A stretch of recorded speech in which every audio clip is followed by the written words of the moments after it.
લક્ષ્ય ન્યૂઝ, એક નજર, એક લક્ષ્ય. હા, રેલવે સ્ટેશન રોડ પર કેબિનો આવેલી છે.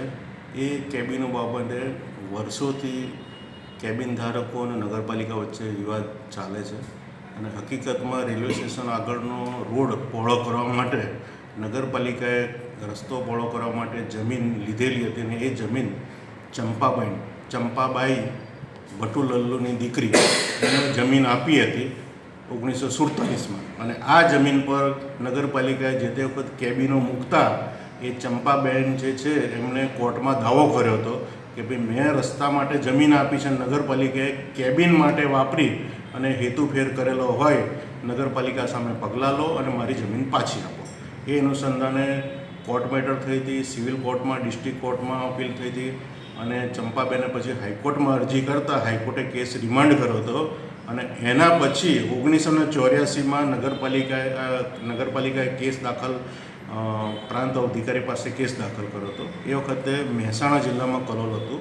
એટલે મહેસાણાના પ્રાંત સાહેબે ચમનકુમાર IAS હતા, એમને ઓર્ડર કર્યો હતો અને આ કેબિનોવાળાનો કબજો ગેરકાયદેસર છે અને આ જગ્યા ખાલી કરી અને નગરપાલિકાને સોંપી એવો ઓર્ડર કર્યો હતો 84માં. ત્યાર પછી 84 પછી આ વસ્તુ હાઈકોર્ટમાં કોર્ટ મેટરના કારણે સ્ટે લઈ અને લંબાવતા જતા હતા અને છેલ્લે હાલમાં હાઈકોર્ટમાં પણ 2 કેસમાં કેબિન ધારકોની વિરુદ્ધમાં ચુકાદો આવ્યો છે અને કબજો પરત સોંપવા બાબતનો ઓર્ડર થયેલો છે.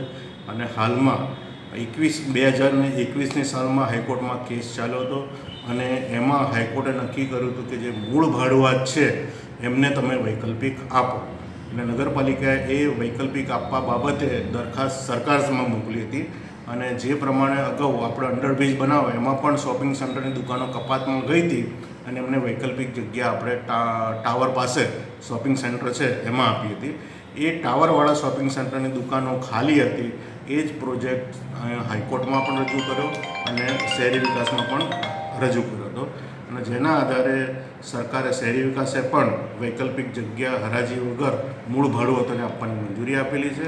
અને હાઈકોર્ટે પણ આ વસ્તુ ગ્રહે રાખી અને હમણાં જ 7મા મહિનામાં ઓર્ડર કર્યો હતો કે ભાઈ જેટલા પણ ભાડુઆતો જેટલા પણ છે એમને નગરપાલિકામાં 2 અઠવાડિયામાં અરજી કરવી અને એમની સુનાવણી ચીફ ઓફિસરે કરવી. અને જે લોકો મૂળ ભાડુઆત 31/3/2008ની સ્થિતિઓ હોય એ લોકોને વૈકલ્પિક દુકાન આપી અને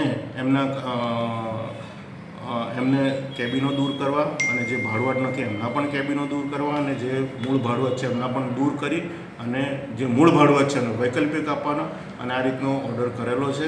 અને એ ઓર્ડરના અનુસંધાને નગરપાલિકાએ વ્યક્તિગત દરેક કેબિન ધારકો છે એમને નોટિસ આપી, એમની પાસે પુરાવા મંગાવ્યા હતા અને એના આધારે વ્યક્તિગત એમને હુકમો કરવામાં આવે છે. અને 15/11/25 સુધીમાં એમને એમના કેબિનો રસ્તા પરના જે દબાણ છે એ દૂર કરી દેવાના, કેબિનો દૂર કરવા માટેનો હુકમ કરવામાં આવે છે. કોર્ટે તમામ જે ટોટલ 84 જેટલા કેબિનો હતા રસ્તાની જમીનમાં હતા એ રસ્તો પહોળો કરવા માટે 84થી ચાલુ છે એ 84 તમામ કેબિનો દૂર કરવાનો હુકમ થયેલ છે.